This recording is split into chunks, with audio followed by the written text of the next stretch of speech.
பணப்பிரச்சனை வருவதற்கும் கடன் சுமை குறையாமல் இருப்பதற்கும் இந்த விஷயங்கள் நம்ம செய்கிறதுனால தான் மீண்டும் மீண்டும் பணப்பிரச்சனை குறையாமல் இருக்குது அப்படிங்கிறத தெரிஞ்சுக்கிட்டு அதை குறைத்து கொள்வது மிக மிக சிறப்பு.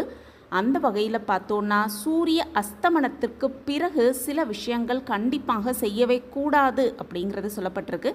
அந்த முக்கிய விஷயங்களை தவிர்த்து விட்டு சில விஷயங்களை செய்வது மிக மிக சிறப்பு. அந்த வகையில் பார்த்தோன்னா சில விஷயங்களை ஒருபோதும் சூரிய அஸ்தமனத்துக்கு பிறகு செய்யவே கூடாது அப்படின்னு சாஸ்திரத்தில் சொல்லப்பட்டிருக்கு.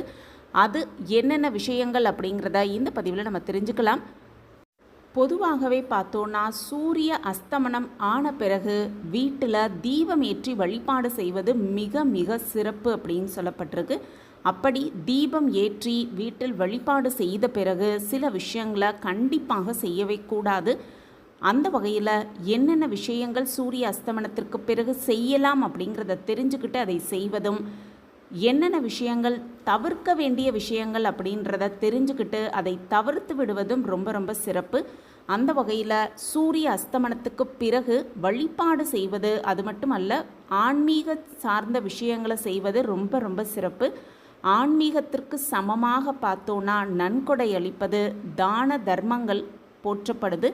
அந்த தான தர்மம் செய்வதற்கும் சில விதி விலக்குகளும் இருக்குது அப்படின்னு தான் சொல்லணும். அதில் முக்கியமானதாக பார்த்தோன்னா சூரிய அஸ்தமனத்துக்கு பிறகு தான தர்மங்கள் செய்யவே கூடாது அப்படின்னும் ஜோதிட சாஸ்திரத்தில் சொல்லப்பட்டிருக்கு. அது மட்டுமல்ல சிறப்பொருட்களை நன்கொடையாக அளிப்பது அப்படிங்கிறது கூடவே கூடாத ஒரு விஷயம். ஜோதிடத்தின்படி பார்த்தோன்னா தயிர் தானம் கொடுப்பது, படிய தானமாக கொடுப்பது புனிதமான ஒரு விஷயமாக பார்க்கப்படுது.